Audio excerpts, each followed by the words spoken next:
Changing society, new caste and hierarchies. As the economy and the needs of the society grew, people with new skills were required. अब जैसे जैसे economy और जो ज़रूरतें हैं society की वो जो है बढ़ने लग गई, तो लोगों को ऐसे लोगों की ज़रूरत पड़ने लग गई जिनमें थोड़ी सी नई कला होती है, नई स्किल होती है. स्मॉलर कास्ट और जाति इमर्ज्ड विद इन वर्नास. वर्ण के अंदर भी छोटी छोटी कास्ट या जाति जो है वो उभरने लगी. For example, new caste appears among the Brahmins. अब ब्राह्मण्स में नई कास्ट आ गई. On the other hand, many tribes and social groups were taken into caste-based society and given the status of जातिस. दूसरी तरफ क्या था, बहुत सारे ट्राइब्स और सोशल ग्रुप्स को भी जो है इस कास्ट बेस्ड सोसाइटी में मिलाया जा रहा था, तो उनको जो स्टेटस दिया गया वो जाति का दिया गया. Specialised artisans, smiths, carpenters and masons were also recognized as a separate जातिस by the ब्राह्मण.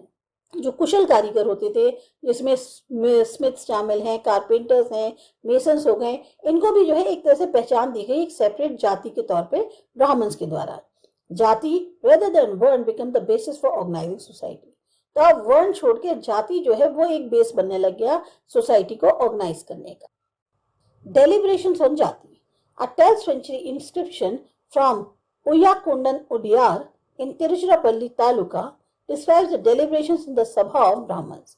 अब एक 12th century inscription जो कि उयाकोंडन उडायार से है, तिरुचिरापल्ली तालुका में, जो कि आज के प्रेजेंट डे तमिलनाडु में है, ये बता रहा है डेलिब्रेशंस एक सभा के ब्राह्मण्स की. They deliberated on the status of the group known as रथकारास, literally charioted makers. Deliberation का मतलब होता है विचार विमर्श करना. तो यहाँ पर जो है एक स्टेटस जो है उस पर विचार किया जा रहा है एक ग्रुप के पर्टिकुलर, जिसको रथकारास बोलते हैं, जो रथ बनाने वाले होते हैं, उनके स्टेटस पे विचार विमर्श हो रहा है. They laid down their occupations which were to include architecture, building coaches and chariots, erecting gateways for temples with images in them. अब इनके जो है क्या क्या काम कर सकते हैं रथकारास जो हैं, आर्किटेक्चर में अगर इनको इंक्लूड करें तो कोच बनाना है, चैरियट्स बनाना है, बड़े बड़े गेटवेज टेम्पल्स के बनाने हैं जिसमें इमेजेस हों अंदर. इसी तरह से preparing wooden equipment use to perform sacrifices, जो वुडन टूल्स होते हैं वो बनाना ताकि सैक्रिफाइसेस करी जा सकें या उसको परफॉर्म किया जा सके. Building mandaps, making jewel for the king. तो इनको जो है उसमें शामिल किया गया, जिसमें ये लोग जो है मंडप भी बना सकते हैं या किंग के लिए ज्वेल्स भी बना सकते हैं. Among the Kshatriyas, new Rajput clans become the powerful by the 11th and the 12th centuries. अब क्षत्रियों में राजपूत ग्रुप जो था, राजपूत क्लैन जो है वो काफी ज्यादा पावरफुल हो रहा था 11th और 12th सेंचुरी में. They belong to different lineage. ये एक अलग ही वंशावली को बिलोंग करते थे, जैसे हुनास हैं, चंदेलास हैं, चालुक्यास हैं या और बाकी. Some of these too had been tribes earlier. इनमें से कुछ पहले ट्राइब्स भी रह चुके थे. Many of these clans came to be regarded as Rajput. बहुत सारे इसमें ऐसे ग्रुप्स थे जो राजपूत कहे गए. These gradually replaced the old rulers, especially in agricultural areas. अब इन्होंने क्या किया, धीरे धीरे जो पुराने रूलर्स थे उनको रिप्लेस किया, खासतौर से एग्रीकल्चरल एरियाज जो थे वहां पर. Here a developed society was emerging and the rulers used their wealth to create powerful states. अब यहाँ पर एक विकसित समाज उभर रहा था. जो रूलर्स थे वो अपनी जो वेल्थ है उसका इस्तेमाल कर रहे थे अपने स्टेट को और ज्यादा पावरफुल बनाने में. The rise of Rajput clans to the position of rulers set an example for the tribal people to follow.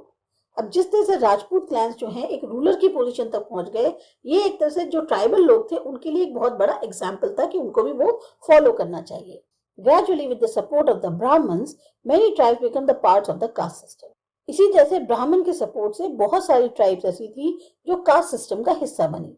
But only the leading tribal families could join the ruling class. जो सबसे बड़ी leading tribal families थी वही सिर्फ ruling class को join कर सकती थी. A large majority joined the lower जातिस of the caste society. बहुत ज्यादा मेजोरिटी में जो लोग थे उन्होंने लोअर जाति जो कास्ट सोसाइटी की है उसको ज्वाइन किया. On the other hand, many dominant tribes of Punjab, Sindh and the northwest frontier had adopted Islam quite early.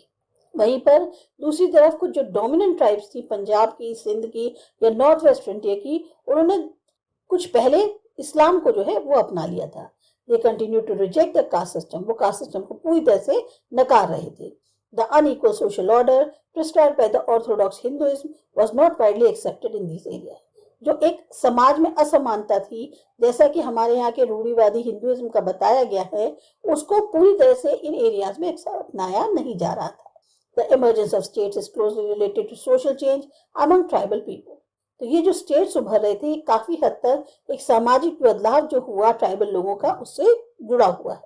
2 examples of this important part of history are describe below. अब इसके 2 examples आपको, जो कि हम कहते हैं हमारी हिस्ट्री का काफी मुख्य हिस्सा है, उसके बारे में बताया गया है। A closer look, the Gonds. The Gonds lived in a vast forested region called Gondwana or country inhabited by Gonds. Gonds जो थे वो बहुत बड़े एक जंगल के इलाके में रहते थे जिसको गोंडवाना कहा जाता है, या एक ऐसी कंट्री जिसपे सिर्फ गोंड्स रहते थे। They practiced shifting cultivation और वो shifting cultivation practice करते थे। The large Gond tribe was further divided into many smaller clans. अब ये बहुत बड़ी जो गोंड ट्राइब थी ये छोटे छोटे ग्रुप्स में जो है आगे डिवाइड होती चली गई। Each clan has its own राजा और राय। हर क्लैन का एक अपना राजा था या राय थे। About the time that the power of Delhi Sultans was declining, a few large Gond kingdoms were beginning to dominate the other smaller Gond chiefs. अब एक समय जब ऐसा आया कि जो दिल्ली सुल्तान है उनकी पावर जो है वो कम हो रही थी, तो कुछ बड़े बड़े जो गोंड किंगडम्स थे अब वो हावी होने लग गए थे जो छोटे छोटे स्मॉल गोंड चीफ्स थे उनके ऊपर। The Akbarnama, the history of Akbar reigns, mentioned the Gond kingdom of the Garh Katanga that had 70,000 villages. जो अकबरनामा है जिसमें एक तरह से अकबर के शासन की जो हिस्ट्री है उसको बताया गया है, उसमें जिक्र है गोंड किंगडम गढ़ कटंगा का जिसमें लगभग 70,000 गांव थे। The administrative system of these kingdoms was being centralised. इन सारे किंगडम्स का जो एडमिनिस्ट्रेशन था वो एक जगह से था। The kingdom was divided into garh. Kingdoms को गढ़ में बांटा हुआ था। Each garh was controlled by a particular Gond clan. हर गढ़ को एक पर्टिकुलर गोंड ग्रुप कंट्रोल कर रहा था। This was further divided into the units of 84 villages called 84। फिर इनको जो है डिवाइड किया गया 84 यूनिट्स में, मतलब एक तरह से यूनिट्स जो डिवाइड किए गए उसमें एक यूनिट में 84 गांव आते थे, तो नाम दिया गया 84। The 84 was subdivided into barhats which were made up of 12 villages each. फिर 84 को सब डिवाइड किया गया बारहट्स में, यानी कि उसके अंदर हर एक उसमें 12 गांव आते थे।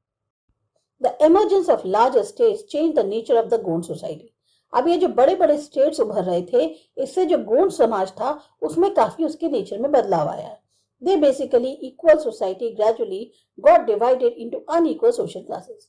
कहने को उनका जो एक समान समाज था अब वो भी जो है असमान सामाजिक क्लासेस में डिवाइड हो रहा था। Brahmins received land grants from the Gond Rajas and become more influential. जो ब्राह्मण्स थे उनको जमीनें दान में मिल जाती थी गोंड राजा से और वो ज्यादा एक तरह से प्रभावशील हो रहे थे। The Gond chiefs now wish to be recognized as Rajputs. अब गोंड चीफ चाहते थे कि उनको राजपूत के तौर पर रिकॉग्नाइज किया जाए। So Aman Das, the Gond Raja of the Garh Katanga, assumed the title of संग्राम शाह। अमन दास जो कि गोंड राजा थे गढ़ कटंगा के, उन्होंने अपने ऊपर वो टाइटल दिया संग्राम शाह का। His son Dalpat married Princess Durgavati, the daughter of Salbahan, the Chandel Rajput Raja of Mahoba. उनके जो लड़के थे दलपत, उन्होंने शादी करी दुर्गावती से। अब दुर्गावती जो है डॉटर थी सलबाहन की, जो कि चंदेल राजपूत राजा थे महोबा के। Dalpat however died early. Dalpat की जो है जल्दी डेथ हो गई। Rani Durgavati was very capable and started ruling on behalf of her 5-year-old son. Rani Durgavati अपने आप में काफी काबिल थी, इसलिए उन्होंने अपने लड़का जो था उनका 5 साल का उसके बिहाफ पर रूल करना शुरू कर दिया। लड़के का नाम था Veer Narayan. Under her the kingdom became even more extensive. अब उनके जो शासन था उसमें जो उनका राज्य था वो और ज्यादा विस्तार होने लग गया। इन 1565 the Mughal forces under Asaf Khan attack गढ़ कटंगा। 1565 में जो मुगल फोर्सेस थी आसफ खान के अंडर, उन्होंने जो है गढ़ कटंगा पे आक्रमण किया। A strong resistance was put up by the Rani Durgavati. काफी अच्छे से जो है उस फोर्स को रोकने की कोशिश की गई रानी दुर्गावती के द्वारा। She was defeated and preferred to die rather than surrender. और जब वो हार गई तो उन्होंने मरना ज्यादा पसंद किया बजाय सरेंडर करने के। Her son too died fighting soon after her. और उनका जो लड़का था उसकी भी डेथ हो गई, जैसे वो भी जो है एक तरह से लड़ाई में मारा गया। गढ़ Katanga was a rich state. गढ़ कटंगा काफी रिच स्टेट था। It earned much wealth by trapping and exporting wild elephants to other kingdoms.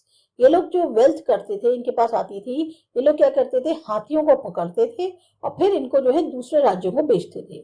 When the Mughals defeated the Gonds, they captured a huge booty of precious coins and elephants.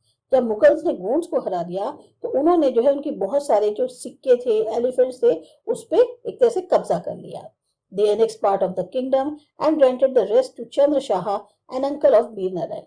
उन्होंने एक बड़ा हिस्सा kingdom का जो है अपने कब्जे में लिया और बाकी जो बचा हुआ था वो चंद्र शाह को दे दिया, जो कि वीर नारायण के अंकल थे. Despite the fall of Garh Katanga, the Gond kingdom survived for some time. अब गढ़ कटंगा जो एक तरह से उसका फॉल हो गया, उसका पतन हो गया, फिर भी गोंड किंगडम्स जो है कुछ समय तक सरवाइव करते रहे. However, they become much weaker and later struggled unsuccessfully against the stronger Bundelas and Marathas. धीरे धीरे वो कमजोर पड़ने लग गए. बाद में उनको एक तरह से संघर्ष करना पड़ा, जो कि सफल नहीं रहा, जब उनके ऊपर और ज्यादा स्ट्रॉन्ग बुंदेलास और मराठास ने अटैक किया. The Ahoms migrated to the Brahmaputra Valley from the present-day Myanmar in the 13th century. जो अहोम्स हैं वो आ गए थे ब्रह्मपुत्र वैली में, म्यांमार जो आज की डेट में है वहां से 13th century में. They created a new state by suppressing the older political system of the Bhuyans. अब उन्होंने एक नया स्टेट जो है वो बनाया, जो पुराना पॉलिटिकल सिस्टम चला आ रहा था भूयांस का, उसको दबाकर.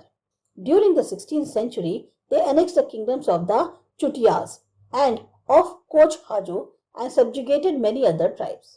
16th century के दौरान इन्होंने कई सारे जो राज्य थे चुटियास के उन पे कब्जा किया, या जो कोच हाजो थे उन पे किया, और बहुत छोटी छोटी जो ट्राइब्स थी या बाकी ट्राइब्स थी उन पे भी एक तरह से उनको दबा दिया.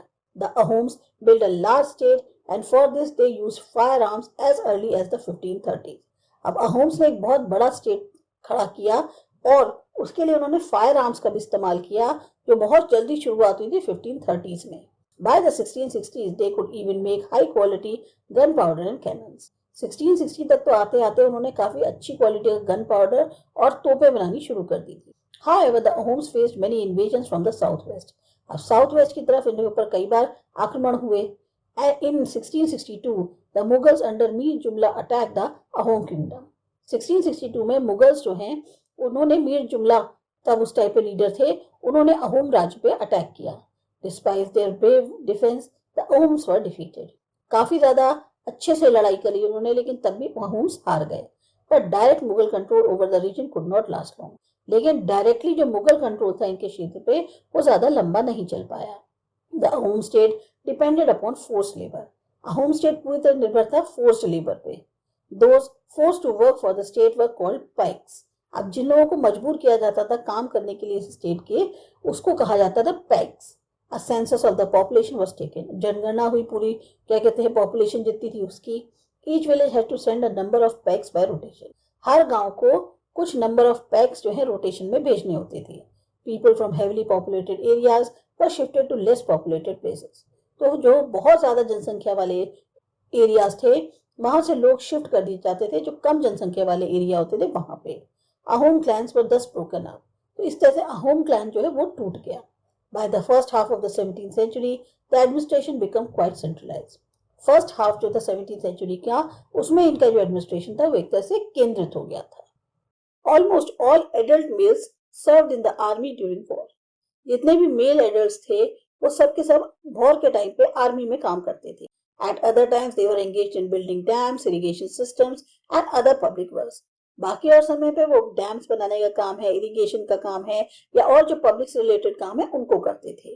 The Ahoms also introduced new methods of rice cultivation. Ahoms ने एक नया तकनीक निकाली किस तरीके से राइस को कल्टीवेट किया जाए. Ahom society was divided into clans और खेल्स. अहोम सोसाइटी डिवाइडेड किसमें थी, क्लैंस या खेल्स में. There were very few caste of artisans, so artisans in the Ahom area came from the adjoining kingdom.